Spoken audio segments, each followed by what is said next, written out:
Hello, welcome to another episode of The High Ground, powered by Premier Companies. Jeff, how are you doing today? I'm doing wonderful, Sal. How about yourself? We are always wonderful. Yeah, we got two wonderful guests with us today. Who do we have today, Sal? We have Kristy and Alan Lowe from Lowe's Pellets and Grain. And full disclosure, Alan and I go back several years with the Agribusiness Council of Indiana. And but before we get into introductions, we got something we got to do, and that is the question of the day. Okay. All right. Alan, do you want to kick off, or does Kristy? I think we have the same answer, but I'll let her go first. Okay. So I'll ask the Lowe's if you could have anything on your Christmas list and timestamp us. We're right before around Thanksgiving. So if you got anything on your Christmas list coming up, what would it be? So I suppose the cliche answer should be world peace. Oh gosh. Don't give us the Sunday school answer. I think we need a lot of come to Jesus talks for that one to happen. But if I could have anything for Christmas, now this is not it doesn't have to be tangible, right? Write this down, Alan. Yeah. I don't know that he's gonna be able to give it to me, but so I would love to go back and have lunch with my grandparents and Jesus. Yeah. Yeah. I would like to have a lunch date with them. Yeah. I think that's one of the reasons you think about all the people that aren't around at Christmases. And I think that's why a lot of people get depressed in the holiday seasons is, they look around and it's not the same. Yeah. Yeah. Yeah. But that's a good. But if it's something that, Alan can buy get today, then it would be Suburban. No, I got one of those. I got one of those. It's 5 years old, but it's all good. It's good shape. Our trip to Italy. Ooh. Yeah. That's what I would guess he would say. Yeah. Yeah. Trip to Italy. Yeah. You mean go back or go the first time? Go for the first time. Wow. Yeah. We were planning on going this summer, and our son got engaged last fall. Okay. With the wedding this summer. So we were like, Italy's out the door for a while. Well, they sell tickets all the time. Yeah. Yeah. They do. When your name's on the door of the business, it's a little harder to get vacation planned. It takes a little more scheduling. Yeah. That's true. We try to let our employees do all their scheduling and stuff first, and then we'll figure it out. Well, good luck. I hope 2025, maybe you can find some time to book a flight and go. That's what we're hoping for. Good. That'd be awesome. Yeah. Well, Jeff, top that. Okay, Kristy, she stole mine. World peace? Yes. How'd you know? No, I was thinking the same thing. To go back and be able to have Christmas with grandparents and stuff. That would be the questions that you could ask them. Now that I'm older, that I didn't appreciate the time with them when I was younger. Exactly. So I guess now I'm just gonna have to go to the basic. I used to hear this from when I was younger. I would hear older people say, I don't need anything. And now you get to that age, it's like, I don't really need anything. Right. If my kids are lazy, I'll take tools. But, anytime. I have more fun now that I have grandkids. It is more, and my wife is threatening to shut me off because I am starting to buy toys. And she's trying to rein me in a little bit, but it's awesome. Are you buying the toys that you used to have, like yard darts and things like that? Yeah, they don't make those anymore. But there are some things that you can get, and then of course if you order them online, then your algorithm gets put in there. Anytime I get on social media, it is toys and that are showing up. Then it's like, didn't know that was an option. Let's get that. Looks cool.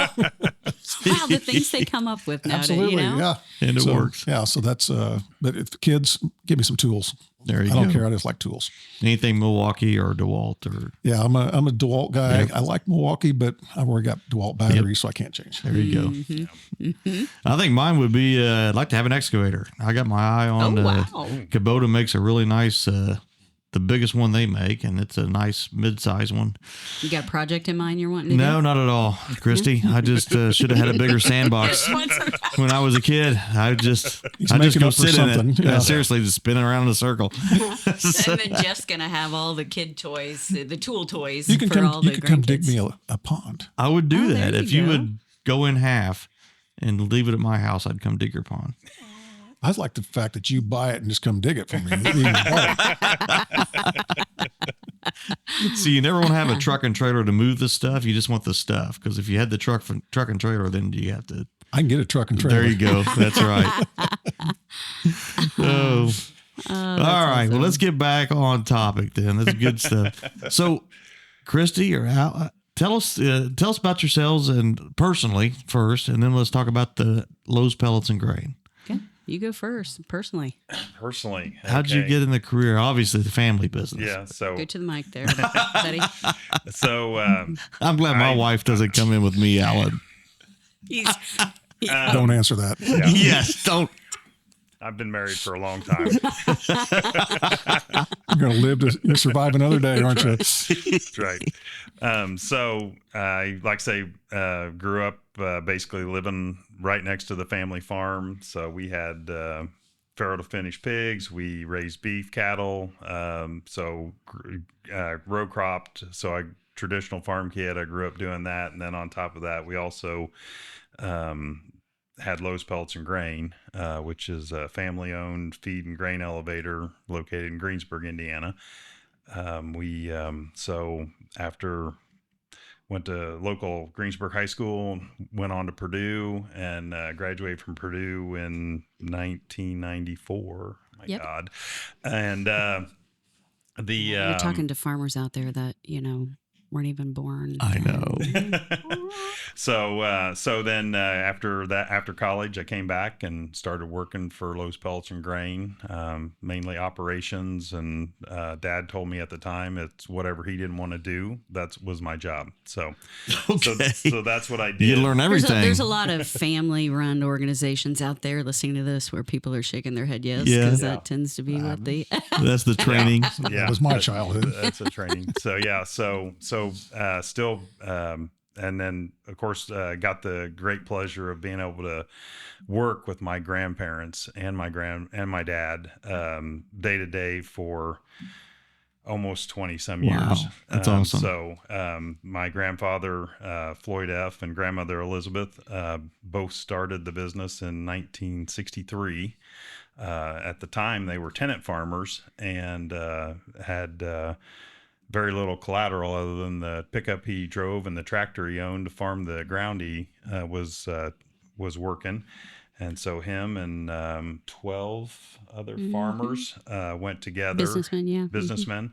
And those guys put up the collateral for Floyd F. to build the feed mill. He was a Big H or Honegger's dealer at the time. Huh.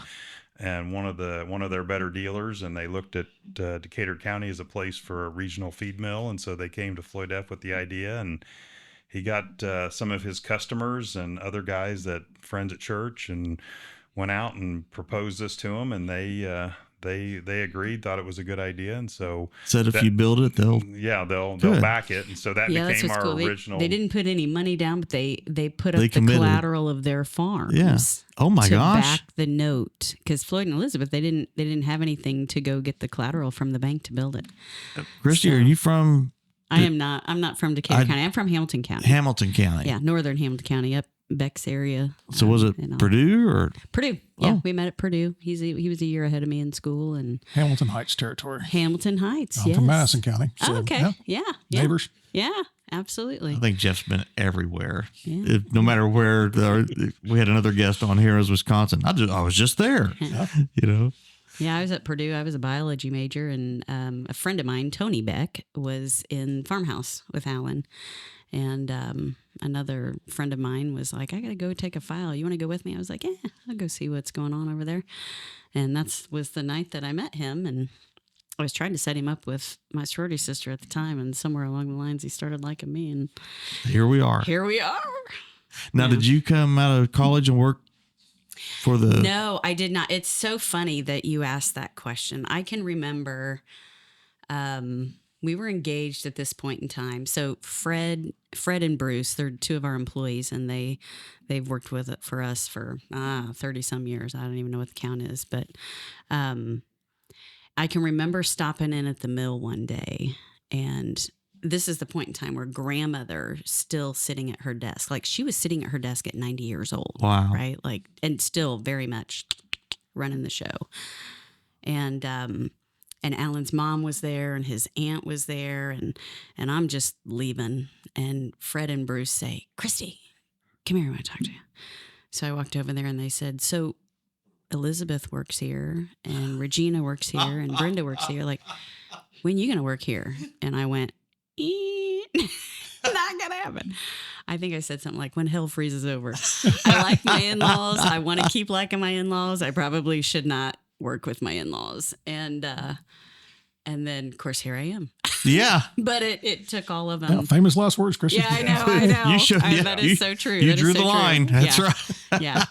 We had a whirlwind there. Everybody kind of passed away on Alan and left him with the, "Whoa, what do we do?" And so I don't come from an ag background. My degree from Purdue is in biology, and I taught biology, and I worked youth ministry. Was a stay-at-home mom for 14 years and loved every bit of it. And but I'm one of those that's organized. You know, people say, the people who knew Floyd and Elizabeth, his grandparents, you know, Grandpa was kind of the visionary. He was the dreamer. He had all the stuff, and then Elizabeth was the one that would execute She's it, the make one it that happen, made it business happen. minded.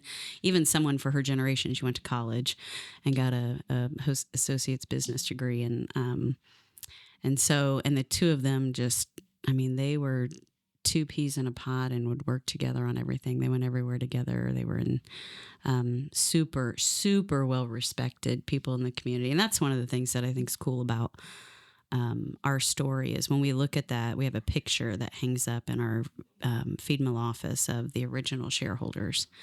And they're a bunch of well-known farmers in our area. And if any of their descendants are still in agriculture today, they still are our customers. Is that right? And we take a lot of pride in that. That is neat. Yeah. But people who knew them look at the two of us and say, "You guys are a lot like Floyd and Elizabeth." And I'm like, I take that as That's a compliment. okay. That's I cool. take that as a Yeah. compliment. So, yeah. But it certainly has since 1963. I mean, Yeah. just the expansion. Tell us a little bit about, I mean, I know there was a recent expansion just 3 or 4 years ago. Is that time? We Almost added 7 another now. pellet 7. mill. Oh my gosh. Yeah. Time gets away. Yeah. So when the feed mill was built in 63, unusual at the time, but it included a pellet mill as part of its process of converting ground feed, mixing steam with it, and running it through the pellet mill to make a pellet for all species of animals. So that was unusual at that time, but so we've always had a pellet mill in our facility to pellet animal feeds for various species and levels of livestock. But that became our kink in the system in the late like 15, 16 time 2017, team. yeah. And so in Mhm. 2017, we added a second pellet mill, a bigger one, for slightly bigger more for capacity. more capacity. Yeah, we didn't So replace the one. We just added a second we one. added So we can. added a second one. So we have, like I say, we're running 2 pellet mills in the plant. This original one is a 3 to 4 ton an hour machine based on the pellet qualities that we require for our guys and customers, and then the other one's a 6 to 8 ton an hour machine. Wow. So yeah, very unusual for a feed mill our size, regional feed mill, to have one, if not 2 pellet mills in it. And so when we've always prided ourselves on, if you get a pellet from Lowe's, the bag is going to be full of pellets. There's not going to be fines in it. So, Wow. so that's a unusual fact about a feed mill our size, family owned feed mill. Yeah. So all feed mills across the country need pellets, you know, from the little bitty country feed mills to the majors, right? They all need pelleted. They need pellets of some sort, whether it's a mixer pellet or just pelleted a complete feed or a supplement or whatever. But not all of them are of a size that they can justify the expense of that Of having that the piece of pellet equipment, mill. right? Because it's a pretty good price tag. And so in that, you know, like overall from feed company perspective, Lowe's, you know, from the itty bitty guys to the majors, Lowe's is considered probably mid-sized, but in the pelleting space, those with pelleting capabilities were smaller, right? Oh. But we have the reputation for making a very high quality pellet. So, and you're seeing the industry, there for a period of time, the industry kind of got away from pellets, or pellets sometimes can get a bad reputation. People think, I don't know what that is. They pick up floor sweepings or something. And I'm like, well, we don't do that. I don't know why you think that. But you're starting to see that drift go back. And I asked Grandpa one time, I'm like, why'd you decide to put a pellet mill in the plant? And he, at that time, back in the 60s, formula for formula, if you fed an animal a meal version of the feed versus a pelleted version, you'd see about a 20% increase in feed efficiency with the pelleted version. Wow. And the reason for that is, one, just the process of pelleting heats that product up, right? 160 to 220 degrees. So you're starting to cook that product, and it denatures those protein bonds, and the animals are able to break down and get the nutrients out of that product easier.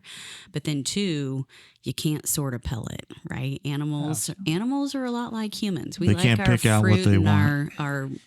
our meat, but we don't necessarily like our Brussels sprouts or vegetables. And so there's less waste with a pellet. With every bite that the animal takes, they're getting the full nutritional value of that formulation, right? And so you're starting to see that shift. And we're now seeing some of the major swine producers build some feed mills for pelleting product. Now, they don't necessarily care about the quality of the pellets coming out of theirs. They just want that product to have been heated up and so that it increases the feed efficiency, the rate of gain for the animals. So I've asked today's nutritionists, with all the feed technologies that exist out there, does that statistic still hold true? And they all have said to me, probably more so today than it did back then. So That's interesting. Yeah. So you can create feed and stuff. You mentioned multiple species. Mm-hmm. So what's the strangest species story that you've made feed for? Strangest species. I shouldn't say strange, but outside the normal. Outside the normal. So probably our biggest, I don't know. There's probably two, and for different reasons. We in the past have made mouse cubes for people raising mice for pet stores. So these weren't the little green ones where we're trying to get rid of them. No. These are This was big these cubes. The little green ones. Yeah, they want a nice, super hard cube, which is a cube is just a pellet that is a bigger size. Most of our pellets today are 1/8 inch or 3/16 diameter. It's around, the pellets are all round, and then cubes are somewhere usually about 1/2 inch to 3/4 inch in diameter. So it's as big as your finger. You can change the size of the pellets. Yeah. Yeah, So we have different die I sizes. did not know that. Yeah, the pellet die is a round steel ring. We have 16 and 20 inch diameter ones for both one for each machine, and you just unbolt it, take it off, and put a different size on. So we have both size pellets dies for both of our mills.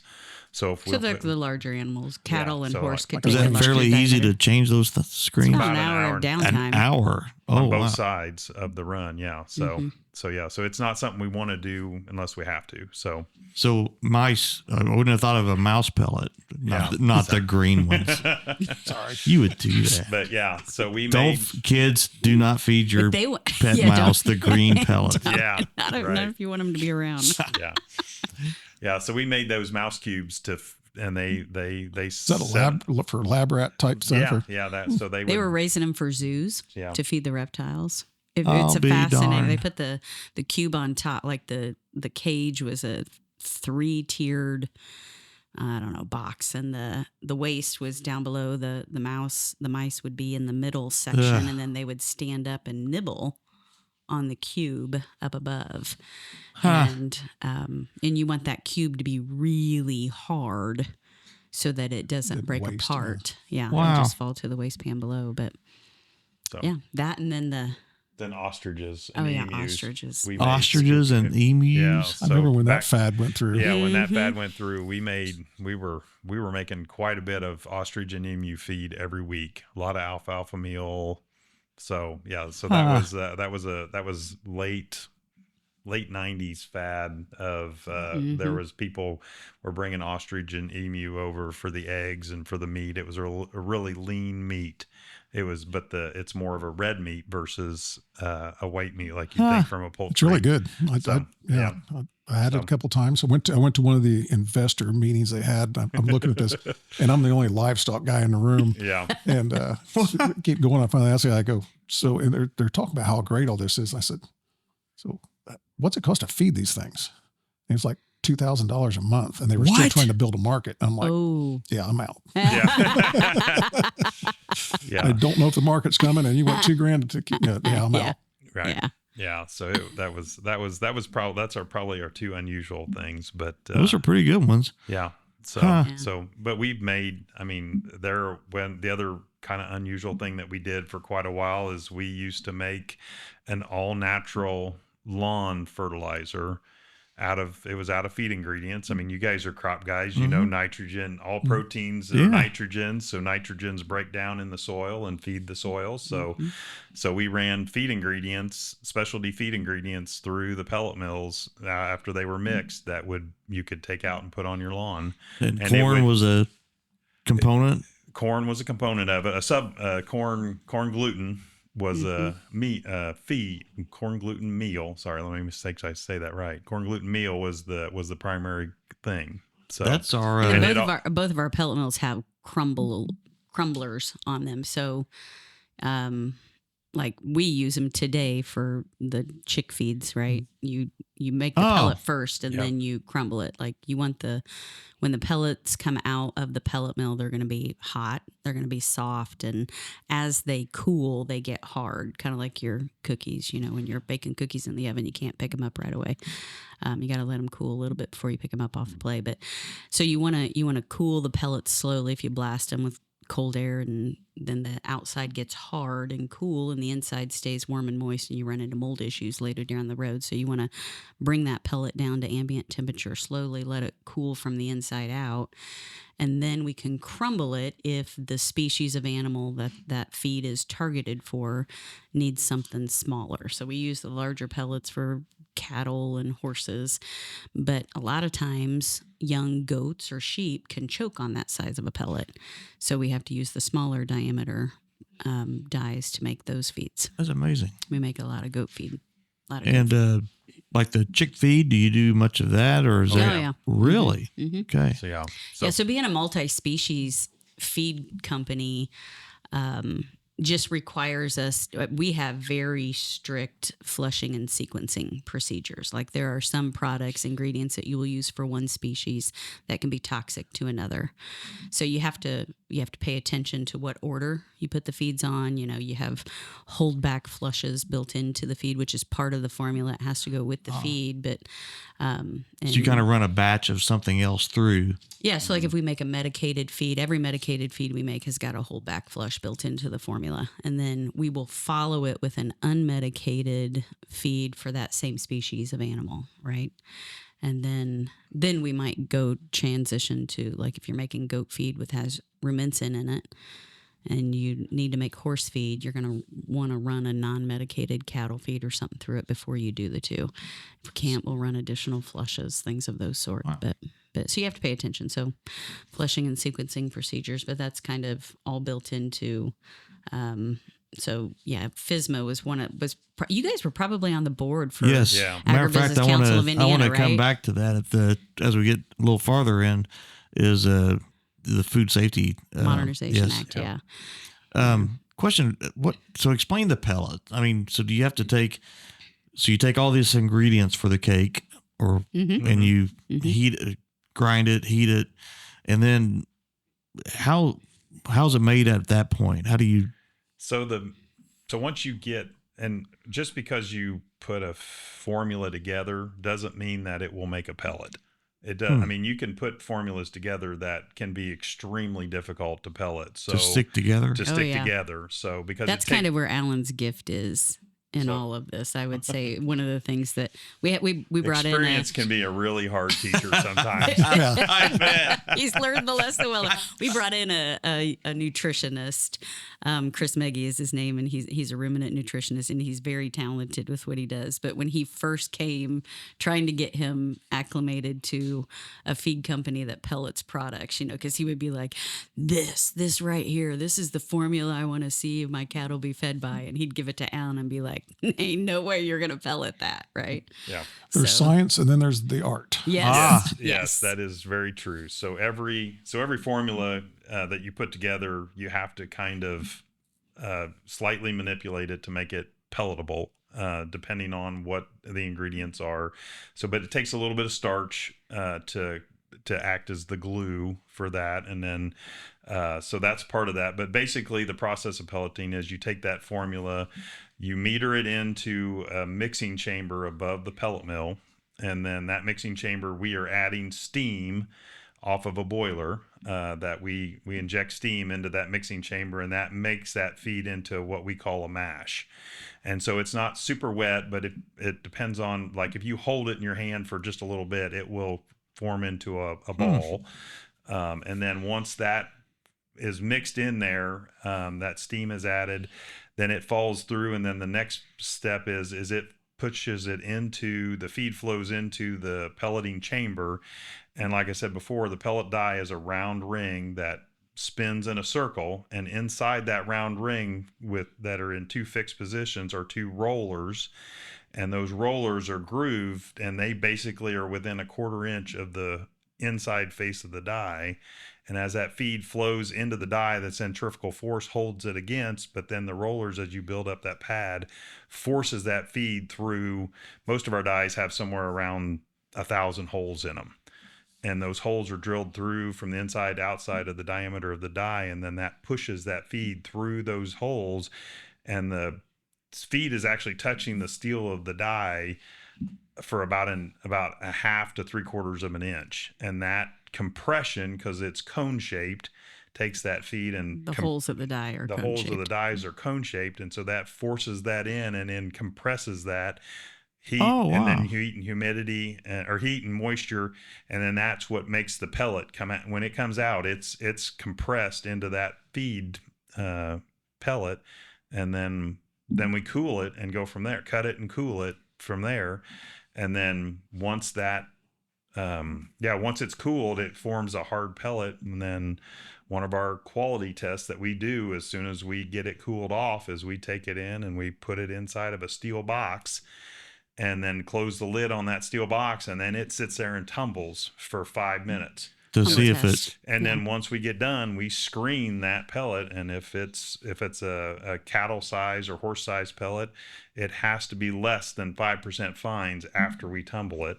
And then if it's a rabbit feed or something like that, it has to be less than 3% fines. Then that's basically what our customers look for. He did a really good job explaining that. I would have said it's like your Play-Doh machine at home. You put the I Play-Doh thought in, the you same crank down, thing. and there it goes. Christy, I was thinking the same Go buy that toy thing. for his There we go. I want a Play-Doh machine. So Can you get a pellet too hard that's not palatable? yeah, you can get them. You can get it too hard, and normally when they get too hard, it won't go through the machine.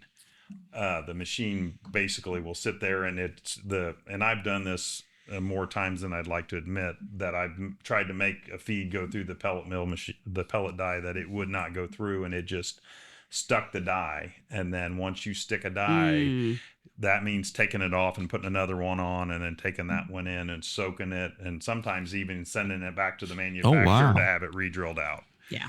So yeah, we don't like to do that. The guys don't like it when that happens. Yeah. It's a bad day. That's a bad day. That's a bad day. So, but yeah, you can make a feed pellet too hard, and it's really hard for the animals to digest and things like that. You want it to be hard enough that it stays together in the bag, but as soon as the animal starts eating it, it starts breaking down and they start digesting it. So being on the smaller size spectrum and size wise as far as feed mills that have pelleting capabilities, we will get asked, I'm not going to say a lot, but relatively frequently, to do some trial runs of product for other companies. Oh.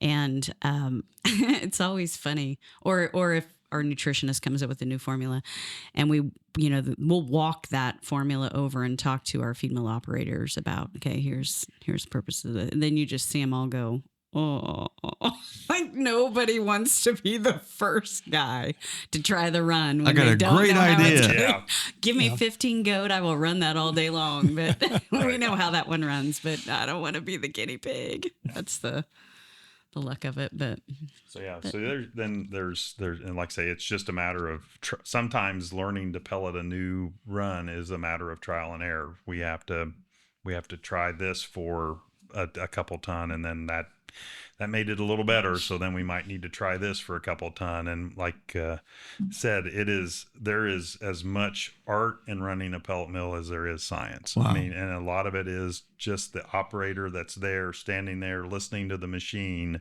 and hearing what it's doing can make adjustments to how fast the feed's flowing into the die, how much steam we're adding, and it all changes. And then on top of that, every day is a different day because of the humidity in the air, the moisture in the ingredients. So Other factors. other factors that are outside of the operator's control, but he has to adjust to them. he has to be able to respond to that as we go to meet that pellet quality. And we're like every other company that's run by humans. We sometimes get product out the door that's not great, but that's part of our motto: quality, integrity, and service. We're going to make it right. So It's on your doors. That's right. Yep. So and this is probably in Jeff's camp, but the show feeds. So the actual they're so cheap. I don't know a thing about it. And I know. You probably consider yourself lucky. People ask me, "Is there a lot of money in show animals?" I go, "Yes, I put it there." that's exactly right. I could have retired a long time ago, right? Yeah. Right. Well, I'm working till noon today at my funeral. What are you talking about? So we're like I say, we're a traditional multi-species plant. We do swine, cattle, horse, goat, sheep. We make some alpaca feed. We do rabbit, poultry. I mean, wow. So we pretty much do every species you see at the fairgrounds. We have feed for it. So, and then we also and then show diets that correspond to the animal that's going to the show, and then also commercial diets. Kristy's got our Purple Vision logo on. I don't know if the camera can see that or not, but that's our line of show feed is Purple Vision.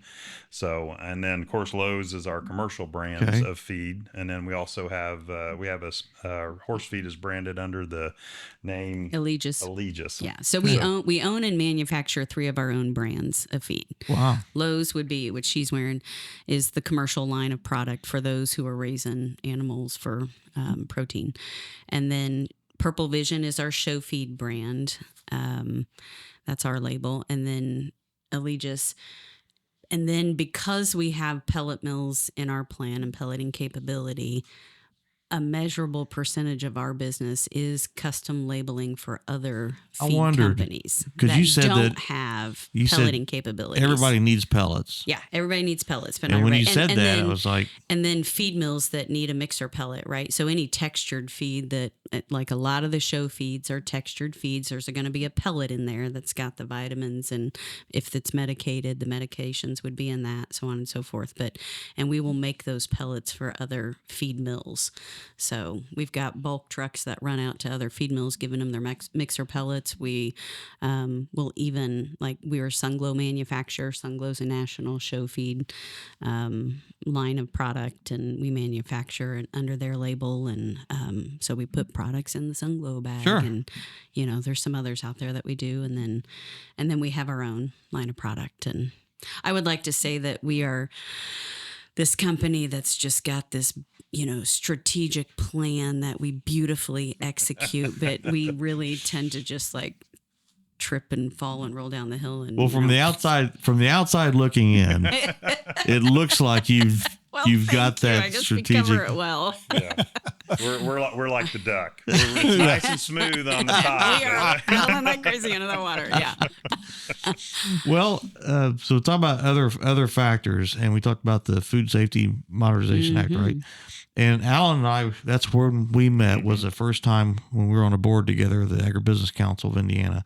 and that was just coming about. Just coming about, yeah. And compliance. Can you explain a little bit about what that is and the impacts of it? So feed manufacturers have always manufactured to the CMPs, the current good manufacturing practices. And so the Safe Feed, Safe Food Modernization Act basically took that to another step. Food safety, yeah. Yeah. And so we went to, so it basically required the CMPs to be enacted in your feed mill, is how that is. And so it took what we were already doing, and for Lowe's, the only major change was figuring out how to document every process we did.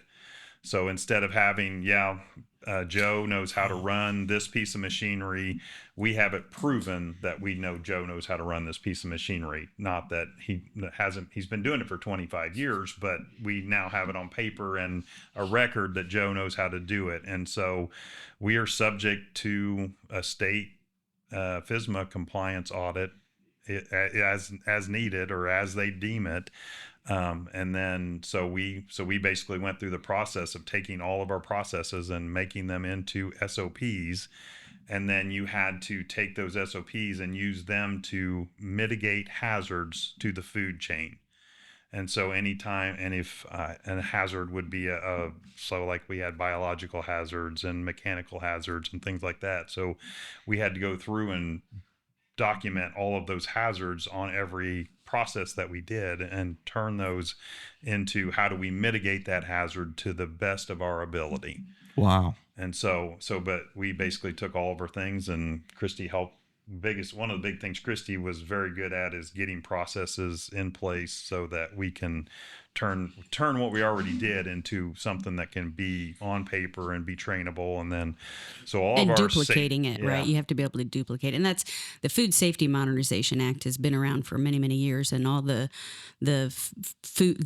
food companies that make food for human consumption have had to abide by that for years. But in that 2015 to 17 timeframe, they expanded that umbrella to include feed mills, because we are making feed for livestock animals that ultimately end up on the dinner plate for humans to consume. And they want to make sure that we're not doing something that would inadvertently harm the animals and the humans then that would consume that protein source. But since you have a good feed mill and it's a pellet mill, a lot of those things you was already doing. You just had to figure out a way to document it and replicate it. Right. So when the auditors come in, like they will sit down and say, and okay, so FSMA is kind of the base level of certification, if you will, that all feed mills are supposed to abide by. And we get audited by the FDA and the state and all.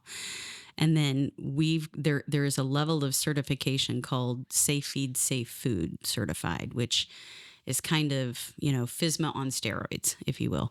And we've been Safe Feed, Safe Food certified for 6 or 7 years now.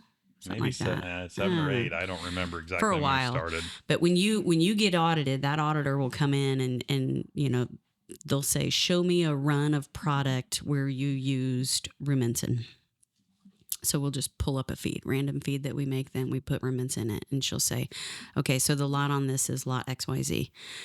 Well, okay, show me the production run for lot XYZ. So we pull the production run up, and it shows every ingredient that was added, what the targeted amount was for that formulation, what the actual amount was, because there's, some variation in scales, how much product was made and blended into inventory, all this kind of stuff. And these are all things that our female operators have to check off as they're going through it, right? And she'll zero in on, it says here that the pellet mill operator that day was, AS, which is Andrew Schroeder, one of our operators. And we'll say, show me where you've trained him to run the pellet mill. Wow. So then we have to pull up all So they follow the trail. They follow it all the way back. Oh, my goodness. And then it shows that the lot number of rumensin that you used was lot 1, 2, 3. Show me all the runs involving lot 1, 2, 3. So then, and the whole idea is complete traceability from supplier to end user, right? So if we have an ingredient supplier call us and say, hey, that vitamin E we sent you was bad, don't use it. We know based off of their lot number, what feeds it went into of ours, and then who we sold it to, and we can go execute that recall.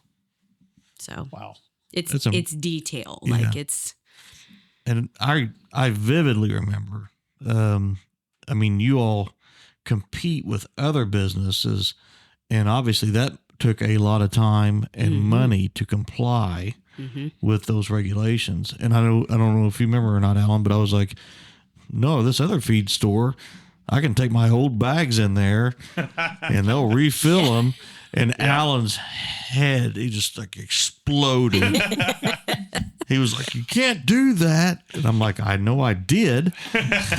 And so, but it's not considered a best practice in the feed industry anymore. Well, you had to save your bag, so they charge you more. Yeah. Yeah. Cause those were 20 cents. Yeah. Bag costs. So, yes. and I'm sure there are still companies out there that are doing that and are probably 95% of the time are perfectly fine with that, but it's not a risk Lowe's is willing to take. No, then that's a poor chain of custody. You don't know where it's been in another hog house or something. Right. And when you're shipping, like, when Purple Vision was born, this was one of those that I would love to say it was this beautiful execution, but it was not. It was one of those situations where we had a large goat breeder come to us. He had been trying a competitor's product, became dissatisfied with it, and he knew that Lowe's would custom make feed. And so he said, I want you to make me a show goat feed. And we're like, all right, well, we've been making goat feed for, many, many years, decades, but not a show goat feed. So, and it was a back and forth for about a year. Try this. And he'd give us the feedback. I want to see a shinier coat.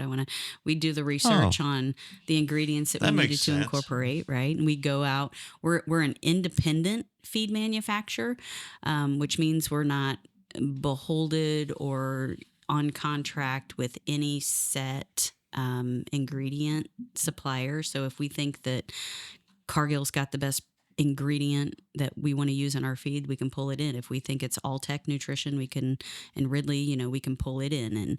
And so being independent allows us to tap nutritionists all across the country who we've got these relationships with and pick and choose who we feel has the best product for what it is we're trying to accomplish. And so, we'd tap those nutritionists and get, do some research, and then, we'd change the formula and try it again. And I think it was 2016, he went to nail, which is going on now. So to those of you winding who down are, today. Yeah. Yep. And in the breeding goat world, you've got bucks, percentage does, and full-blooded does. And, of course, you have all your class winners, and then they bring out all the champions, and they give the overall grand and overall reserve grand champion, right?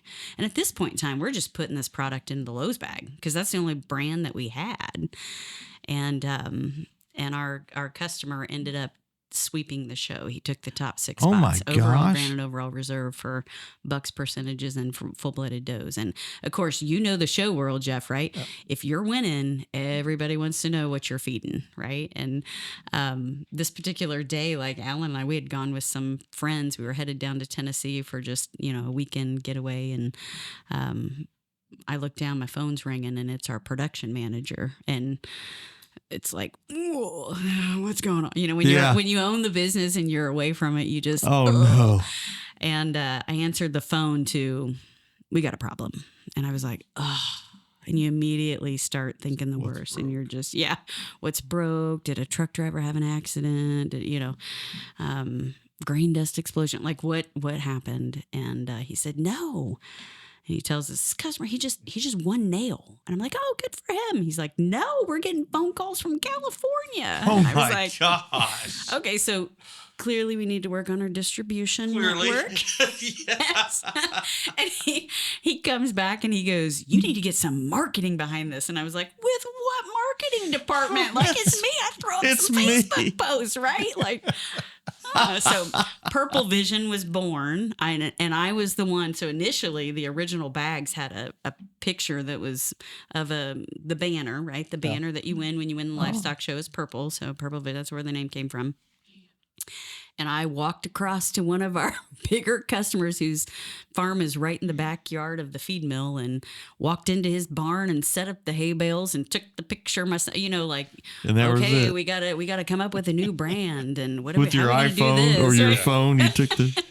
That is awesome. There is no marketing department, and the power of brains coming together and anything. We're just stumbling and tripping through it. But at that time, we had 4 dealers in the state of Indiana, 1 state, right? And today, I think we're selling our feed in 18 states. So Oh my it's gosh. been cool to see the growth, but you talk about the learning Back to curve. the duck example. Yeah. Yeah. And just for everybody that's listening, Kristy referred to the NAIL, which is the North American International Livestock Expo that goes on in Louisville every November, at the end of October through November, all the different species. It's the largest purebred livestock show in the world. Yes. So Thanks for the context. very cool. Yeah. Very cool.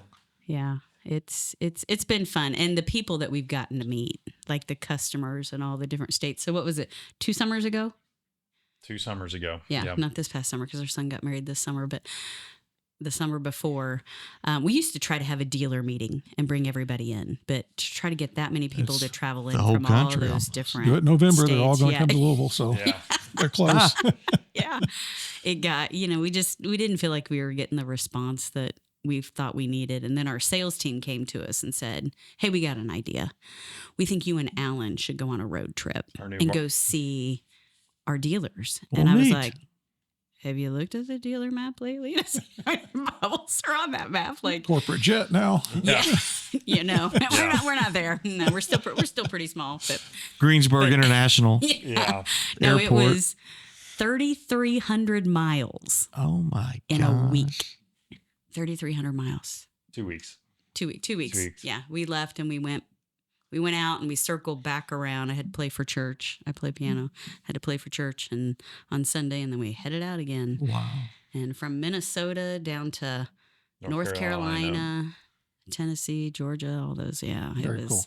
It is. We didn't get to see them And all, then our so we're going to have market- to do it again sometime. Yeah, you're right. I was going to say, they're We listening did. to this podcast going, you didn't come see Yeah. me.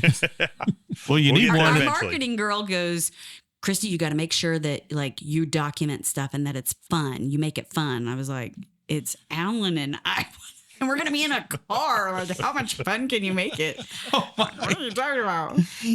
Well, you need to get a dealership in Italy. It sounds like Yeah. so you can. Visit the dealer. Yeah, Yep. I will definitely go call on that dealer. There you go. They get the personal treatment. Yeah. Yeah. Well, certainly is just obviously a friend of the family, but you guys have got a tremendously successful business. It's been very interesting to hear just some of the challenges, but then also a lot of the success that has happened since you all have taken over the business.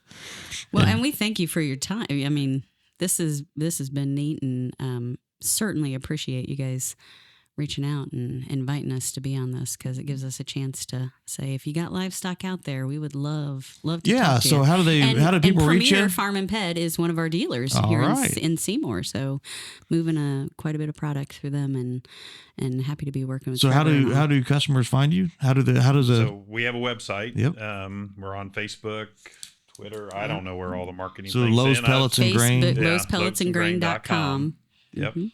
And then, of course, they can call the office, 812-663-7863. And we've got 2 salesmen on the road full time. Then we can make them come. We can get them to come see you, or you can pop into the Greensburg office. We're open 8 to 5, Monday through Friday, and 8 to noon on Saturday. And if Thomas- you're ever up in our area and want to tour, certainly we. Thomas will put that up on the screen. So Yeah, good that'd be deal. Great. That'd be great. Jeff, Oh, it's been interesting. it has been. Thank you, guys. This has been really cool. Yeah, a lot of fun. Good Not to catch near up as scary too. as I thought it was going to be. See, I could tell. Alan's texted me last night. It was like late for me. I mean, I get up. I'm in bed early, and just Alan, what's he wanting about the podcast today? Yeah. And We your were just hair hoping- looks fine. I think Okay. he looks just. All right. Well, thank you all for coming, and it has been very interesting, and appreciate everything you all do. And it's I know the community does for certain. Yeah. So, Yeah. all right. Well, that's all I've got, Jeff. That's it. Been fun, guys. Thanks All for coming. right. Well, thank you. Thanks for having us. That's another episode of The High Ground, powered by Premier Companies. Thank you very much.